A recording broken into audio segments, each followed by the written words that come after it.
سب کچھ ہو بیوی نہ ہو تو تنہائی کا احساس مار دیتا ہے۔ اس سے ایک اور مطلب نکلتا ہے کہ لباس کے بغیر ایک لمحہ گزارا نہیں۔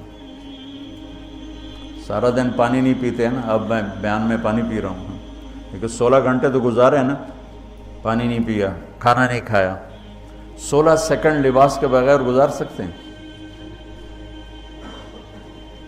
بولو۔ کوئی بھی کمرے میں نہ ہو، تم تنہا ہو، تم کپڑے اتارو تو تم اپنے آپ کو عجیب فیل کرو گے، تم خود اپنے آپ کو چادر میں چھپانے کی کوشش کرو گے۔ ان لباس ایک ایسی زبردست ضرورت ہے بلا دلیل کہ تم تنہا کمرے میں بھی کپڑے اتارو تو تم اپنے آپ کو عجیب سا محسوس کرتے ہو۔ اس سے پتہ چلا کہ بیوی کے بغیر کوئی زندگی نہیں ہے اور خامد کے بغیر عورت کی کوئی زندگی نہیں ہے۔ یہ ہمارا بدبخت معاشرہ ہندی کہ کسی بچی کو طلاق ہو جائے وہ گل سڑ کے مر جاتی، اس کی شادی نہیں ہوتی۔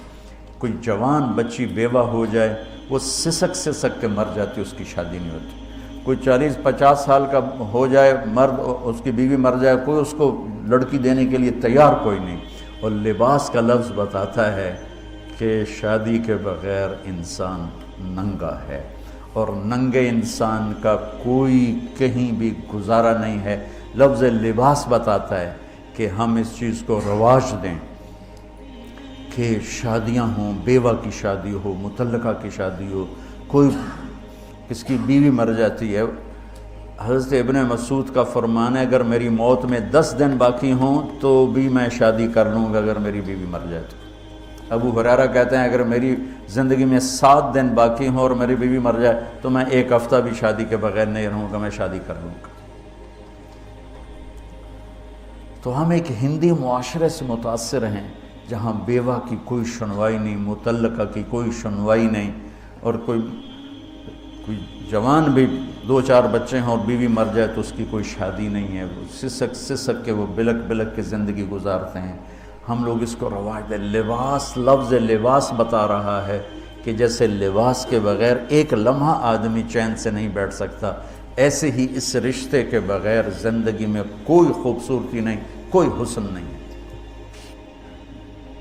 میں نے جیسے کہا لباس سب سے قریب ہے، تو اس کے بعد بیوی کا حق سب سے پہلے آ جاتا ہے۔ ماں باپ کی طرف سے زیادتی آئے تو تمہارے ذمہ ہے اپنی بیوی کو بچاؤ، اللہ کے واسطے اپنی بیویوں کی حفاظت کرو۔ ہاں تمہاری بیوی کی طرف سے زیادتی آئے تو اللہ کے واسطے ماں باپ کی حفاظت کرو۔ تو اس کا مطلب یہ نہیں کہ تم ڈنڈا اٹھا لو، اپنے اخلاق ایسے بناؤ، سپرنگ بن جاؤ، سپرنگ جو فریشر سے کو قبول کر کے دب کے نیچے چلا جاتا ہے۔ نیچے جانے میں جڑ جانے کا نظام چھپا ہوا ہے کہ جھک جاؤ، ماں باپ ناراض ہو ان کے پاؤں پکڑ لو، بیوی ناراض ہو اس کے پاؤں پکڑ لو۔ ذلت میں عزت چھپی ہوئی ہے، ساری زندگی کا تجربہ بتا رہا ہوں۔ ذلت، اللہ کی رضا کے لیے ذلت اٹھانے میں عزت چھپی ہوئی ہے۔ ہن لباس لکم، کتنا ہی مجھے غصہ چڑھا ہو میں اپنے کپڑے پھاڑوں گا، مجھے غصہ آ گیا میں نے اپنے کرتے پھاڑنے جو کسی یہ پاگل تو کرے گا، سمجھدار دوئے دا کرتا پاڑے گا، اپنا نہیں پاڑے گا۔ اب مجھے بیوی پہ غصہ چڑھ گیا تو میرا لباس ہے، اس کو تار تار کر دوں، گالیاں دوں، تھپڑ ماروں، تو ایسے جیسے میں اپنے کرتے کو پھاڑ رہا اور اپنے کرتے کو تار تار کر رہا۔ بیوی کو غصہ چڑھے تو وہ اپنے کپڑے پھاڑتی ہے۔ کپڑوں کے لیے کتنے حفاظتی نظام ہیں، الماریاں بنی ہوئی ہیں اور ہینگر بنے ہوئے ہیں، کریز خراب نہ ہو۔ میں جب پڑھتا تھا نا لاہور تو اسکول میں یا کالج کا میں سب سے خوش لباس لڑکا کہلاتا تھا